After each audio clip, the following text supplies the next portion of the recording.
Dear students, आज हम नए अध्याय में मध्यकालीनी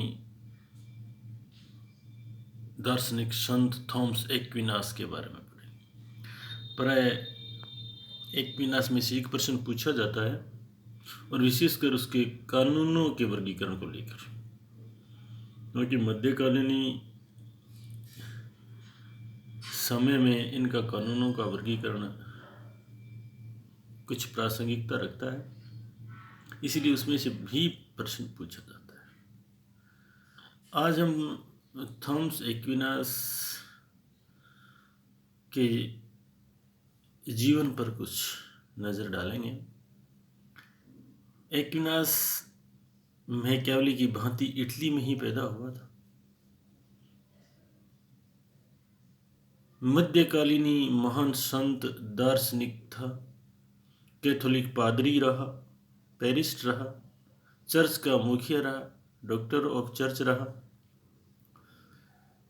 1225 ईस्वी में जन्मा एक्विनास तत्व मीमांसा, मेटाफिजिक्स, धर्मशास्त्र, थियोलॉजी और ज्ञान मीमांसा, ऑन्टोलॉजी का प्रखंड विद्वान था तथा अरस्तु के दर्शन में एक्विनास ने गहन अध्ययन किया।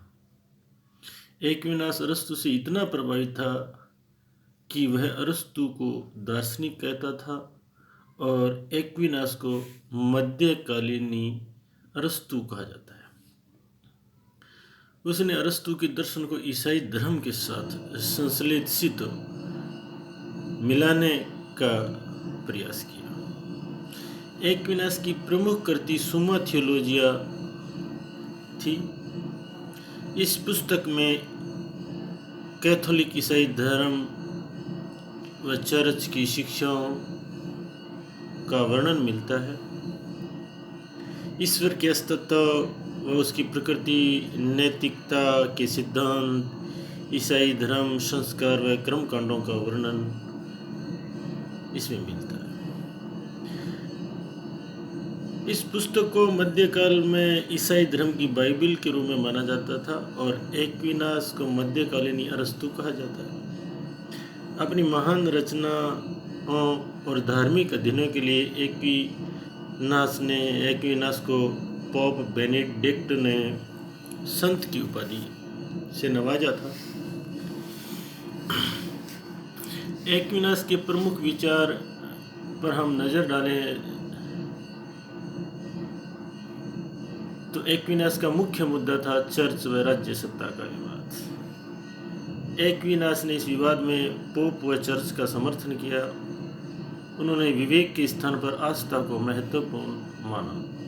यद्यपि एक्विनास राज्य सत्ता के ऊपर धर्म के आधिपत्य को स्वीकार करता है, परंतु उसने दोनों सत्ताओं के मध्य समन्वय स्थापित करने का प्रयास किया। इसी कारण एक्विनास को मध्य युग का महानतम समन्वयवादी विचारक माना जाता है। समन्वय किसमें किया? धर्म और दर्शन। धर्म से उसका तात्पर्य केवल ईसाई धर्म से था और दर्शन का अर्थ प्राचीन यूनानी दार्शनिक अरस्तु के दर्शन से था। धर्म एवं दर्शन में समन्वय में धर्म से तात्पर्य ईसाई धर्म और दर्शन से तात्पर्य अरस्तु के दर्शन से।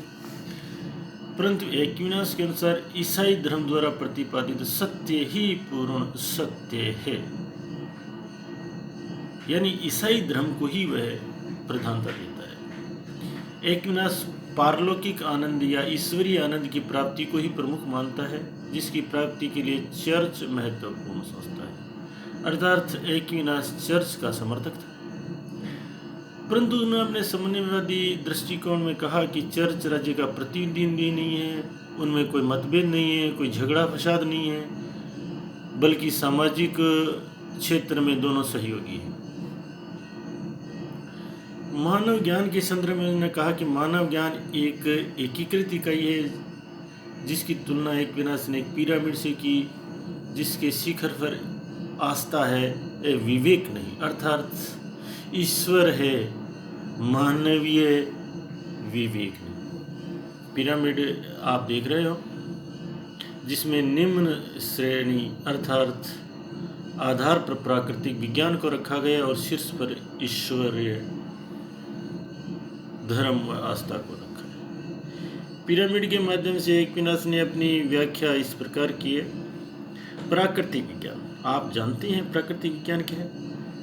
प्राकृतिक विज्ञान वे विज्ञान है जिसमें प्रयोग व परीक्षण द्वारा सत्य को परखा जाता है या इंद्रिय ज्ञान द्वारा अनुभव किया जाता है, जैसे गणित, वैदिकी, रसायन, चिकित्सा विज्ञान, जिनका प्रमाणिक आधार होता है।